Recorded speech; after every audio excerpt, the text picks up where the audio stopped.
sea lo mismo el inciso A que el inciso F de un artículo cuando se pregona, como sucede en este caso, la existencia de figuras legales. Y cuando hablamos de sistema jurídico hablamos de que este es un ordenamiento articulado, ¿no?, de integración internormativa de institución. Por eso hablamos de sistema y de ordenamiento, que a veces nosotros los utilizamos como sinónimos, pero que técnicamente son dos expresiones que aluden al derecho de manera sutilmente diferente. Bueno, lo que hay en el 1887 es un orden normativo.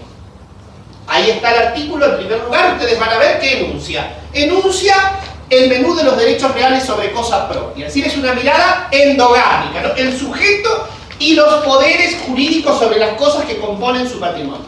Y luego se mete con los derechos reales de otro, es decir, sobre cosa ajena, sobre objetos de otro.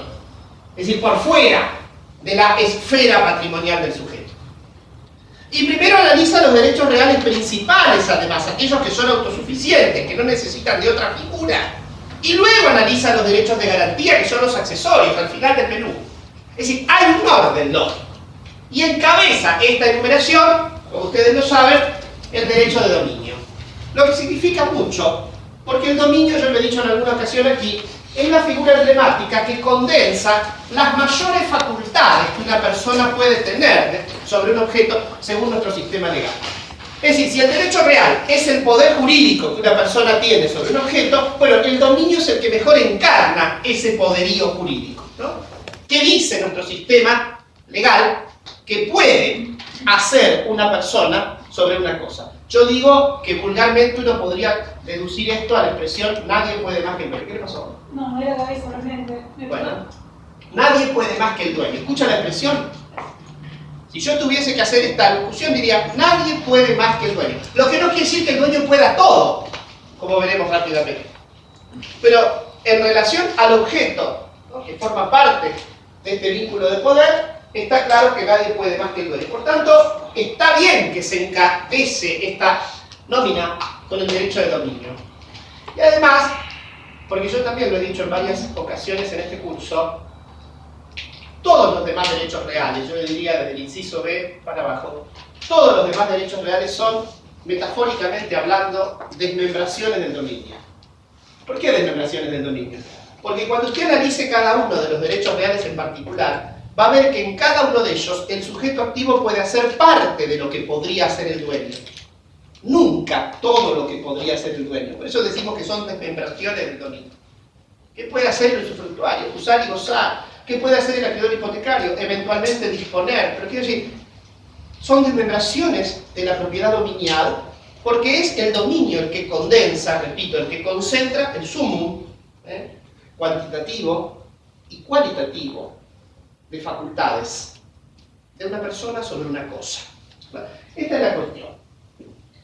En un tercer o cuarto nivel ya yo diría que corresponde, porque así lo demanda el programa y porque además está bien que así sea, porque es una forma de introducirnos en esto. Hemos dicho nosotros en tantísimas ocasiones que los derechos reales son todos ellos derechos de propiedad. ¿Se acuerdan ustedes, no? Son derechos de propiedad en un sentido lato. ¿Por qué derechos de propiedad? Bueno, porque todos ellos implican un vínculo económicamente valuable, que integra el patrimonio del sujeto, de modo definitivo o transitorio, depende del derecho real del cual se trate. Por tanto, todos ellos son derechos de propiedad. Y la verdad que hablar de derechos reales en particular es hablar de la propiedad. Yo también en este curso muchas veces, cuando he hecho un poquito así de pseudo filosofía, he deslizado que de alguna manera el estatuto de los derechos reales, es decir, esta normativa que hace nuestra materia, es muy definitoria de la política patrimonial de la sociedad, ¿no? ¿Qué quiere una sociedad? ¿Qué define el Estado a través de sus normas y según los consensos sociales que quiere que sea su derecho de propiedad? Todos ustedes saben que la propiedad privada está anclada muy profundamente en los orígenes de nuestro sistema jurídico, tanto es así que tiene carnadura, reconocimiento expreso en el artículo 17 de la Constitución Nacional. En ese menú dogmático, ¿verdad?, de derechos fundamentales, donde está la libertad de expresión, la libertad de culto, la igualdad ante la ley, la libertad física, además aparece la propiedad privada, en un mismo estatus. Aquí no hay diferencia en la jerarquía. Que después nosotros podamos tener un dilema de valores, es decir, ¿qué quiero priorizar en cada caso, ¿no? Si esto o los bienes. Es un tema aparte que habrá que verlo en la coyuntura y según el momento histórico en que hagamos el análisis del caso. Pero la verdad que la propiedad privada es reconocido, ¿no?, como un derecho fundamental, absoluto, inalienable, como son reconocidos los derechos de la Constitución, y allí está. Y toda nuestra tarea deriva de ese artículo. Es decir, que nosotros tengamos la regulación en materia de derechos reales que tenemos es gracias a que el sistema constitucional reconoce a la propiedad privada, ese es el anclaje, ¿no? Esa es la figura casi sacra de nuestro derecho patrimonial, reconoce a la propiedad privada como una figura central, y esto tiene una cantidad de derivaciones. Derivaciones que ustedes imaginan tienen que ver con la responsabilidad patrimonial, tienen que ver, por supuesto, con la tolerancia tributaria, tiene que ver hasta con el orden sucesorio que establece nuestro derecho, es decir, quiénes deben sucedernos o qué grado de libertad la ley me concede para que yo disponga de mis bienes. Entienden ustedes que el debate siempre ronda en los alcances de la propiedad, ¿no? Los alcances que un sistema o una sociedad acuerden en darle a este derecho tan particular, ¿no? ¿Qué hacemos con la distribución de las ganancias? ¿Qué hacemos con la distribución de la riqueza? ¿O qué hacemos con la concentración de la riqueza? ¿Qué hacemos con el uso de la tierra? ¿Qué hacemos con la función social de la propiedad? ¿Qué hacemos con el interés colectivo versus el interés privado del dueño? Es decir, es un debate permanente y muy sensible que, insisto, acude a la necesidad de obtener respuestas políticas, es decir, de política legislativa, antes que respuestas meramente jurídicas. Está claro que el sistema de propiedad privada de la Constitución de 1853, hija del liberalismo jurídico y del capitalismo económico, ustedes saben que nosotros, además de ser liberales, jurídicamente hablando, hijos de la Revolución Francesa, del paradigma de la Declaración Universal de Derechos de fines del siglo XVIII, que nos hace hijos del liberalismo jurídico, ideado por el iluminismo, ¿se acuerdan ustedes? De Montesquieu, Rousseau, antes Locke. Además de eso, somos hijos de un modelo económico capitalista, te guste o no, hijos de la Revolución Industrial, que inaugura el sistema de clases, ¿no es cierto?, de relaciones patrón-trabajador, de medios de capital, etc. Es decir, que nuestro sistema jurídico, en 1853, expresa un concepto de propiedad que tiene un valor jurídico muy importante y que además cumple una función socioeconómica también trascendental. Insisto, la propiedad privada, de la que hoy son derivados todos nuestros derechos reales, empezando por el dominio, hoy está lejos de aquello. Aquella idea de 1853 que podía hacer decir a cualquier patricio de Buenos Aires, yo con mi campo, yo con mi casa, yo con mis cosas, hago lo que quiero, hoy se ve fuertemente intervenido. Lo que no quiere decir que la propiedad privada se haya devaluado, solo que los alcances, entienden ustedes, acerca de la idea de propiedad privada han sido muy modificados. Abuso del derecho mediante, interés colectivo, límites a la propiedad, función social, incidencia colectiva y un largo etcétera, que funcionan como límites, es decir, como recortes, en definitiva, a los alcances de mi derecho de propietario cuando me paro frente al derecho objetivo, propiedad privada o dominio en materia real. Es decir, que hay una cuestión con esto. Y no es un tema menor, insisto yo. No es un tema menor porque es un tema definitorio, ¿no? ¿Qué tantos límites acepto que la propiedad privada tenga? ¿O qué alcances más libertarios quiero que tenga mi derecho de propiedad? ¿No? ¿Qué tanto resulta legítimo que el Estado intervenga estableciéndome recortes a mis ansias extensivas de derecho de dominio? ¿O qué tan ilegítimo resulta esto? Nosotros siempre estamos, como te decía hace un rato, pero era con otras intenciones, transitando una cornisa delgada y difícil, ¿no? Porque hay allí una decisión, insisto, que es de política legislativa, ¿verdad? Yo he dado ejemplos en este curso en estos 2 meses. La resolución 125, que muchos de ustedes recuerdan, que tenía que ver con pensar en un esquema tributario sobre la soja, pone en debate el alcance de la propiedad privada. El valor de una moneda extranjera que me impide a mí o no adquirir en más o en menos y me obliga a una responsabilidad patrimonial derivada en deudas, también.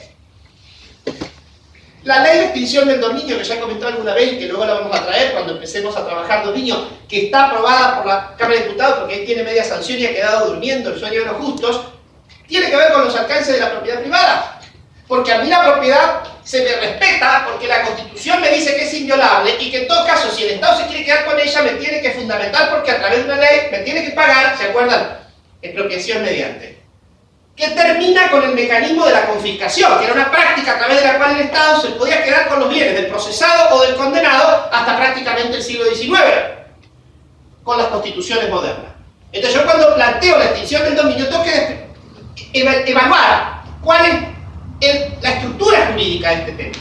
No lo que sienta la señora de la esquina en su piel, acompañando la idea de es lógico, es justo y demando que el que adquirió una estancia corruptamente hay que quitársela. Esto puede ser muy justo desde el punto de vista moral, o usted puede sentir que es lo que corresponde, pero a mí me toca la obligación de hacer un análisis jurídico y ver cómo esto encastra la estructura del derecho, porque si yo no tengo una posibilidad de justificarlo jurídicamente, yo caigo en la confiscación. ¿Me entiende? Entonces, todo esto lo que pone en debate es el alcance de la propiedad privada. Es decir, qué límites o qué libertades le doy, si cabe el término, a este derecho. Por otro lado, yo entiendo que también aquí juegan cuestiones que tienen que ver con la propiedad entendida privadamente, garantiza no solo solvencia al particular, esto que ustedes recitan como un mantra, ¿no? El patrimonio es la prenda común del acreedor, es decir, el grado de responsabilidad, el grado de alcance, sino que también tiene que ver con el sistema de créditos, tan esencial en un sistema capitalista como el nuestro. Porque la propiedad en cabeza de un sujeto garantiza el atractivo de crédito.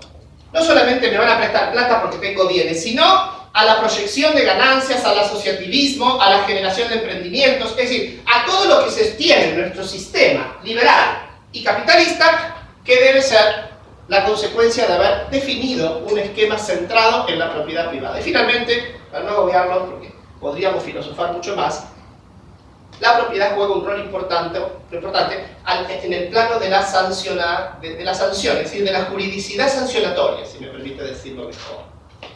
Porque ustedes saben que en nuestro sistema yo respondo básicamente con mi libertad o con mis bienes. No hay más chances, pocas otras hay. Y la verdad que la persona responde con su libertad excepcionalmente. Hay en un puñado cerrado de situaciones ilícitas, punitivas, que yo, muy escasamente, y en general, jurídicamente yo respondo con mis bienes, de un modo directo o de un modo indirecto, ¿no? Me inhabilitan para ejercer el comercio, me multan con tal, es decir, de un modo directo me ejecutan mis bienes o de un modo indirecto, pero los bienes, es decir, el patrimonio, es decir, la propiedad, es la que aparece en el centro de la escena de la responsabilidad, repito, en la juridicidad sancionatoria, como me gusta decirle. Es decir, que ven ustedes que la idea de propiedad es mucho más allá de entenderla como, en un sentido estricto, la entendería el hombre de a pie, que es correcto, pero que es parcial, ¿no? Esto de me pertenece, esta cosa.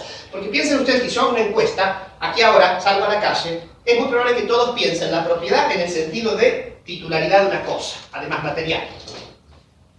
La idea de la propiedad entendida como el vínculo con un objeto.